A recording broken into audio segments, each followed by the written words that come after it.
Hello chess friends and welcome to Jozarov chess channel and welcome back to the Airthings Masters in 2022. So we're following now a beautiful game that was played between Nepomniachtchi and Magnus Carlsen.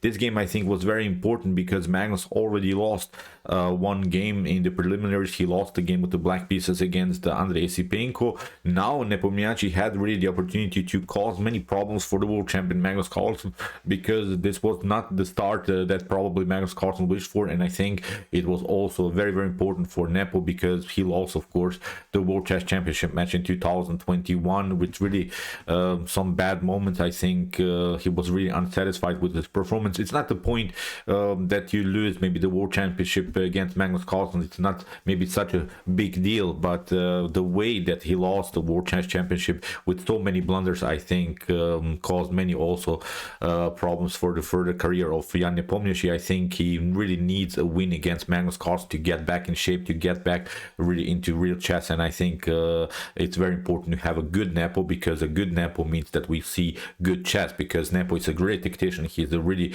brilliant opening theoretician, and I think, as I said, we really need a strong Jan Nepomniachtchi. So let's check out now what happened. Here we have the Catalan opening again. Magnus chose to play again the Catalan that they played often in the World Chess Championship. The Catalan is, I think, becoming more and more Magnus Carlsen's secret weapon, and not so many players are choosing to play now this opening these days because it's so sharp. The game becomes unbalanced, the pawn structure gets asymmetrical, the game becomes more and more wild. So as I said, I also like here again the choice by the world champion to play really a wild game. So let's check out now what happens. So d4 played by Magnus. We have knight to f6 by Nepo, c4 after e6, knight to f3, and d5 we have the queen's gambit decline. A little bit different move order, but with the same outcome. So as I said, you can play now many things. You can play really the normal stuff, the queen's gambit decline classical system with the move knight to c3, but Magnus again played the move g3, which is now the Catalan opening. And here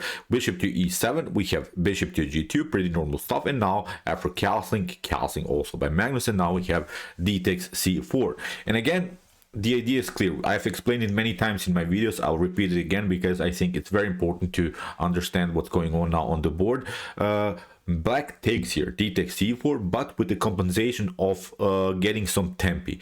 As I always like to say, white needs at least 2 more tempi to recapture the pawn. So you have to play either queen to a4 or queen to c2 and then queen to c4, or you have to play something like knight to a3, knight to c4, knight from b to d2 and then knight to c4, or maybe even knight from f to d2, knight to c4. So at least you need 2 more tempi in order to get your pawn back. Meanwhile, when you do that, of course, black is doing something. Black gets at least some kind of a counterplay. So after move d takes c4, Magnus played now the sharpest line with the move knight to a3. It's a provocative move, I think, this move knight to a3, because it's a little bit tempting to play here bishop to a3 and then also to mess up the pawn structure further. That's exactly what Nepo did. There are also some many other opportunities, maybe with the move c5 to break through, to challenge here white center, but I think the most accurate way here is really to take. It's simple as that. You have to, I think, play this line if you want to have some kind of an opportunity. After b takes a3, we can notice now,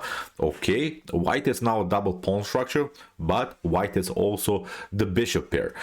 The bishop pair in an open game is, I think, one of the most important strategical elements that you want to get. What Magnus has also as a compensation for this messed up pawn structure, for 1 pawn down, he has now also the pawn center. So if Magnus manages to connect these 2 pawns in the center, if he manages to push the pawn on e4, then these 2 pawns could really cause many problems, because they're controlling these 4 very important squares on the other side of the board. Then with the support of the bishop, you see, when maybe bishop to b2 or bishop to a3 happens, we would have really a beautiful bishop pair all over the board. And then with rook to b1, also the b file could be an object of white's attack, and also with queen to c2, the c file could be also an object of white's attack. So I think white has a compensation here. The computer evaluation is about equal, but as I said, for many opportunities here for black and for white to win the game. So after move b takes a3, bishop to d7, this is a standard maneuver maneuver in the Catalan opening for black, because black wants to compete with this long diagonal of the light square bishop. The light square bishop of white is many times the best piece on the board, so that's why this maneuver is very popular in the Catalan. So a4, liberating now a very important square for the bishop, because even if you play bishop to g5, bishop to f4, I think that this bishop is not so dangerous on this side of the board. So that's why Magnus liberates now this square and is trying to attack the king side from the square a3. Then we have really sort of a crossroads here by these two bishops. Really a good setup here by Magnus Carlsen. We have now bishop to c6 and now bishop to a3. Here we have a rook to e8. Here Nepo is preparing maybe as a long-term shot, knight to d7 and e5, because as I said in the beginning, white's main goal, which is really hard now to accomplish, is to move e4. If that happens without compensation here for black, black would have really great positional problems here. So that's why you're not allowing here, first of all, the move e4 for white. And what you want, I think, is also to challenge the d4 pawn. So you have to do it, I think, with c5 or with e5. So I think here Nepo is preparing now knight to d7 and then an e5 pawn breakthrough. So here queen to c2, Magnus attacks the pawn, and here knight from b to d7. If you take now queen to c4, that wouldn't be so good, because here Nepo, I think, prepared a little bit of a tactic here, knight to b6, then you have to retreat, and we can first, of course, take attack the queen, and then also this pawn is hanging, so the pawn is weak on a4. So that's why this is not good here for Magnus Carlsen. Here, that's why he played rook to c1. Now he could maybe take out the pawn, then he could maybe first play something like a5 if the knight, for instance, comes on b6, and then he could maybe take out the pawn on c4. So here bishop to d5 by Nepo. He's controlling now the center of the board. He's trying to compete now on the e4 square, because Magnus will probably now play something like knight to d2 and then e4. If that happens, as we said, without compensation for black, if black doesn't gain anything, then you could have really serious problems. And now comes one of the critical moments of the game. Here Magnus prepares now the e4 pawn breakthrough, but Nepo doesn't react correctly. Here he played a passive move, rook to c8.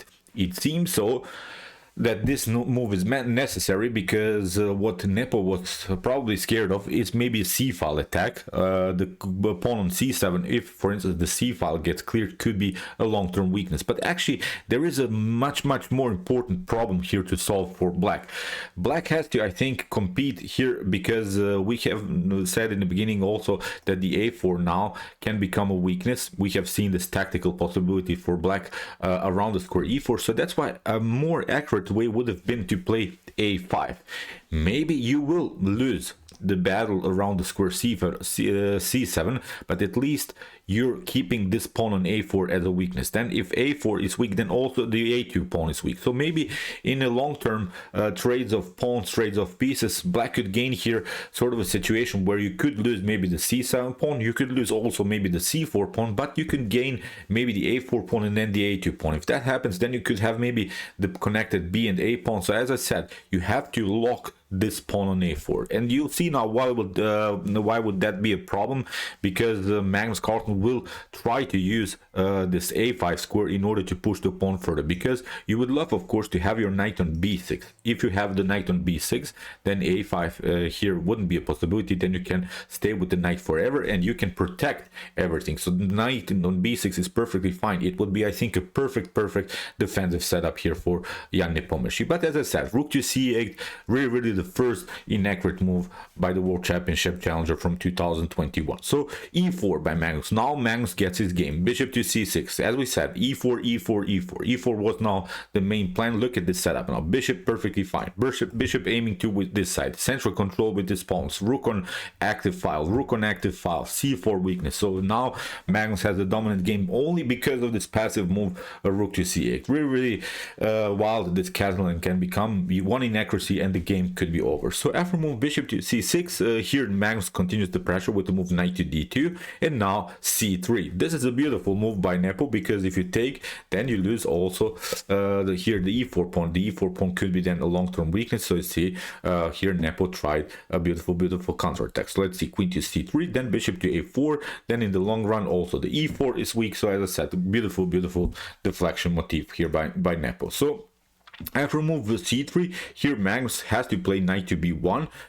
controlling now the c3, but also protecting further the e4 pawn. So here in the continuation, we have now knight to b6 by Nepo, and now comes a very important move, as we said, a5. Imagine now this position if Nepo would have the pawn on a5. It's really hard to calculate everything. This is rapid chess, but as I said, if you want to have a beautiful preparation in the Catalan, then I think an a5 motif you have to memorize in order to stop this progress of the pawn. It's a weakness pawn, weak pawn, but now it's rolling and it creates now further madness in the game. So after move a5, here Nepo has now this square. Knight to a4 was played. Here Magnus Carlsen takes knight to c3, and now queen to d4, and again a new critical moment of the game. Here Magnus has a comfortable game. Magnus has now a winning game, maybe even maybe it's not winning immediate, but I think from this point on Magnus can have really a dominant game, because the move that he should have played but he didn't play it, he played now the move would be e5. If you play now this move e5, let's see possible continuations. For instance, if you take bishop to g2, it's not so good because you get this one, queen to a4. And you see now, again, two pieces are hanging. So you have to move one, you lose, then also here the knight on f6. If you move the knight, then we'll simply take out the bishop, and every piece of white is simply protected. So this line is not working. So in order to protect everything, you have to take out the knight on c3. But again, this idea is simply working. Bishop to c6. Now black is losing the bishop on c6, b takes c6, and now we can simply take. You see the knight is hanging on c3. You have to lose the tempo. If you play something like knight to d5, then white can simply take f takes g7, and in the near future we can, I think, even protect it with bishop to f8.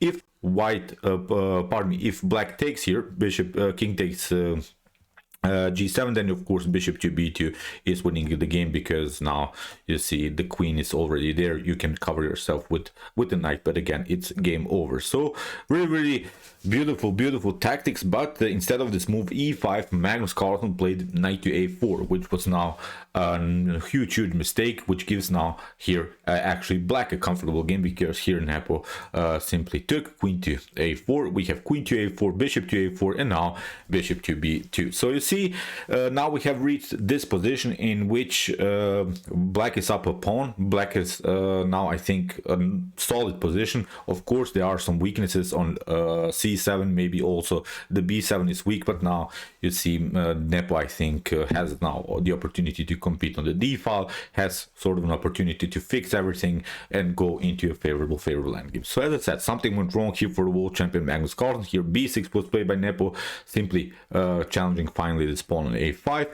Bishop to f1, we have c5, and now f3. We have rook to d8 competing, of course, on the only open file. We have bishop to a6 attacking rook, and now rook to c6. Now bishop to e5 by Magnus Carlsen.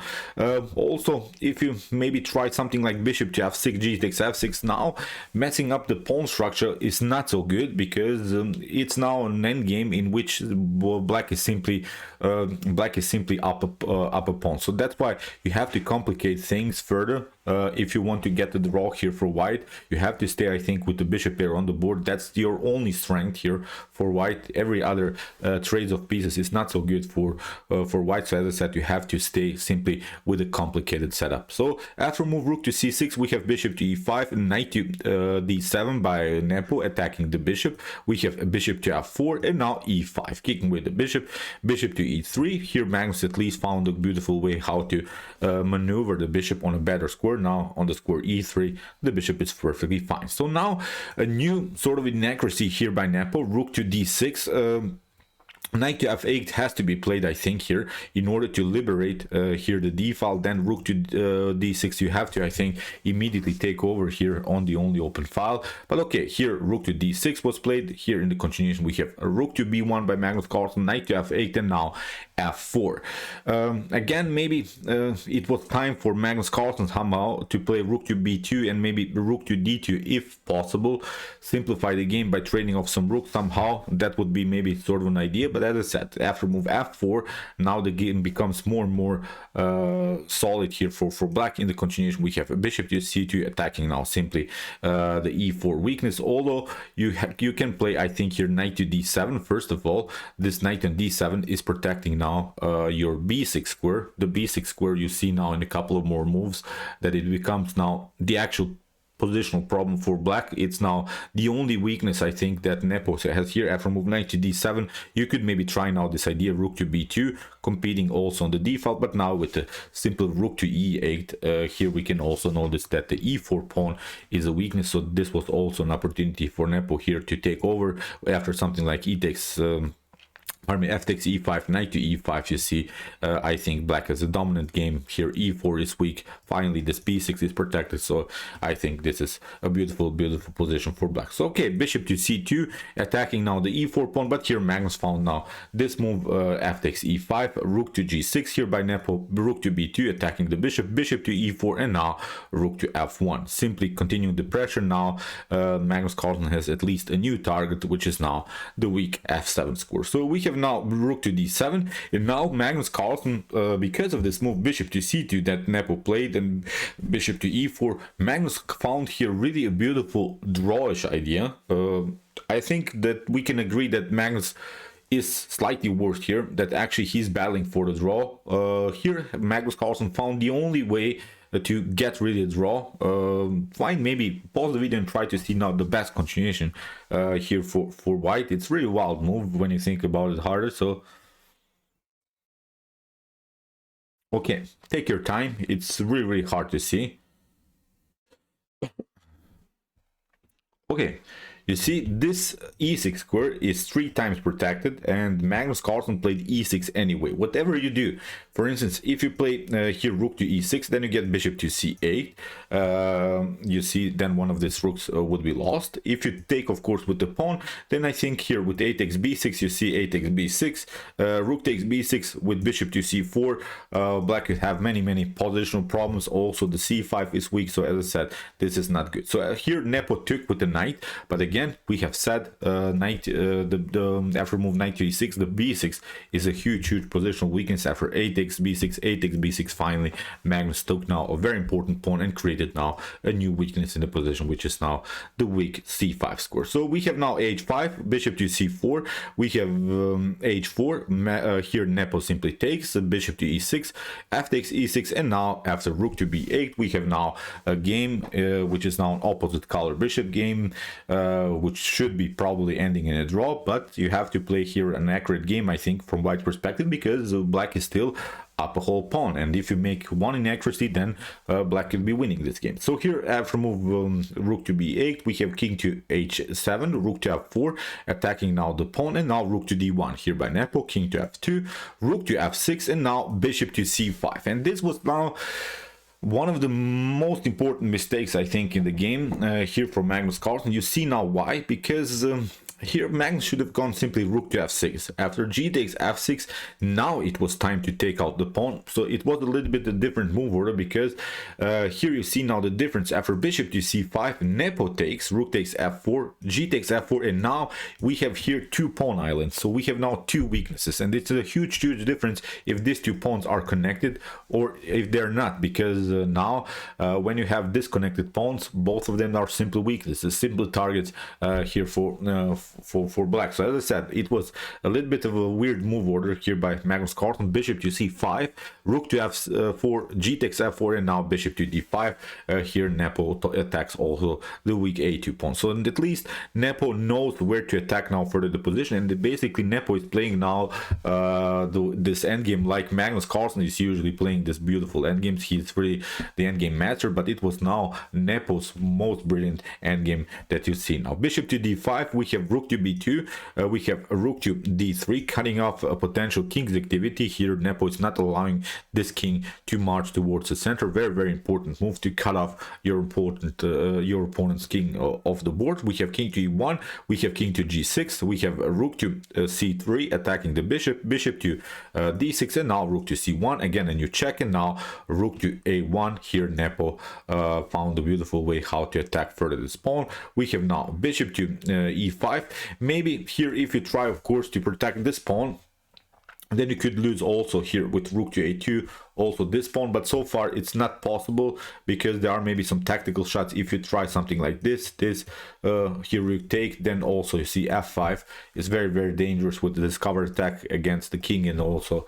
losing the pawn. But at least here with this check, I think at least we're knowing again what we are attacking now. First of all, we could also try something like first king to f5 and then rook to a2. So with a little bit different move order, black would have, I think, a comfortable game. But as I said, really tricky stuff that can happen even in an endgame, in a simplified game where only we have one rook, one bishop, and the king on the board. So you see, still there are beautiful tactical shots. So as I said, after move bishop to e5, Magnus left here the defense of the pawn, wanted to get his pieces first more secured. And the problem about this move bishop to e5 is that the bishop is not protecting the pawn on a2. So now Nepo sends some blood again, and he knows that this a2 pawn is now huge weakness. If he grabs now this pawn, then the h pawn here could be marching, and now basically the whole endgame here, Nepo is coordinating around the square h2. So we have now rook to b1, rook to a2, a new check, rook to b2, we have a rook to a7, king to b1, and now king to f5, simply getting the king on a better square. Rook to a1, rook to d7. Nepo doesn't want to trade off rooks, of course, because if that happens, then the game is ending in a draw for sure. So that's why you have to complicate things. Rook to d7, rook to g1, and now bishop to g2. Beautiful discovered attack. Now after move king to e3 here, Nepo found a beautiful way how to connect everything, and the only weakness that he has is of course now the weak g7 pawn, which can be of course improved to g6. So here bishop to d4, we have rook to b7, rook to c1, we have bishop to d5, and now here again Magnus Carlsen is stacking the g7 weakness. We have rook to b3, first the check, rook to d2, we have now g6, improving simply the pawn, and now rook to g5. Here again a slightly inaccurate move by Magnus Carlsen. He should have gone here bishop to c3. He has to protect first of all his check, and he has to, I think, get with the bishop more into the game, because for instance what what Nepo could do is maybe a move rook to a3, but actually here after move rook to a1 and bishop to rook takes a1 and bishop to a1, you can actually leave the defense of the f4 pawn. If king to f4 happens, then we can simply, I think, march here, and there's not a good way, I think, that white can promote, because you can always get your bishop somewhere here and getting behind the king and control these two squares. I think this should be a drawish endgame, although this is not sort of a table-based position, but I think you could get here draw. You can be the judge of this position. In my honest opinion, I think that white is holding a draw here for sure. So as I said, here after move rook to g5 was played instead of this move bishop to c3. As I said, this was sort of a suggested move by my top engine at home, Stockfish. As I said, it's really while endgame, this endgames can be always going into a different direction. Endgames are really so tough to play, but this was simply, as I said, the suggested line. So after move rook to g5, here Nepo goes further with the king towards the center, which is now a huge importance, I think, in an endgame when you get your king on such an active square. So as I said, it was a slightly inaccurate move here by Magnus Carlsen. We have bishop to e5, now rook to f3, we have king to e1. You see Magnus Carlsen's king is getting more and more passive into the game. We have bishop to c4, we have rook to g6. Again here Nepo got lucky, I think, a little bit, because Magnus Carlsen played a new mistake in the endgame. He played rook to g1. He didn't control his first rank. He was a little bit greedy, took simply the pawn on g6, and now Nepo has a beautiful check, rook to f1, and now after rook to f2, here bishop to c3 was played. But now with bishop to d5, there's not a good way anymore to protect everything. You see the pawn on a2, it's h2 is simply hanging. So we have now rook to c3. Here Nepo simply takes. It was now I think winning endgame, because this pawn is marching, and the cool part is that the bishop on d5 is supporting the square on h1. The potential promotion is on h1, where already the bishop is aiming. So that's why by a beautiful endgame now by Jan Nepomniachtchi. So we have king to b4, we have king to f5, king to c5, and here rook to c2. First the check, we have h2, and in this position Magnus Carlsen resigned. So really wild stuff. It's so hard to play this endgames.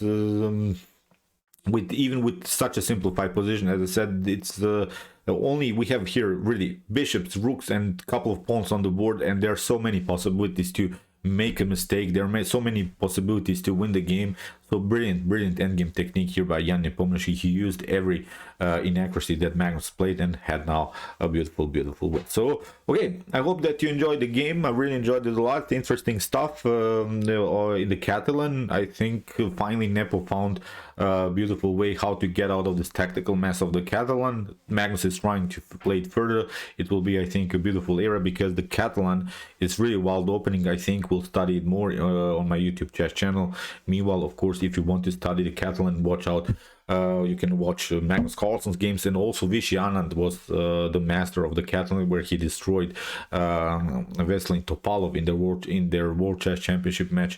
So as I said, if you want to study this beautiful opening, these are the two best players of this very sharp and tactical opening. So okay, I hope that you enjoyed the game. I really enjoyed it a lot. If you want to see also some other games that we have analyzed before in this tournament, check out my coverage so far. And if you like this content, don't forget to subscribe to my channel. See you soon with some more videos, and chess is the best, of course.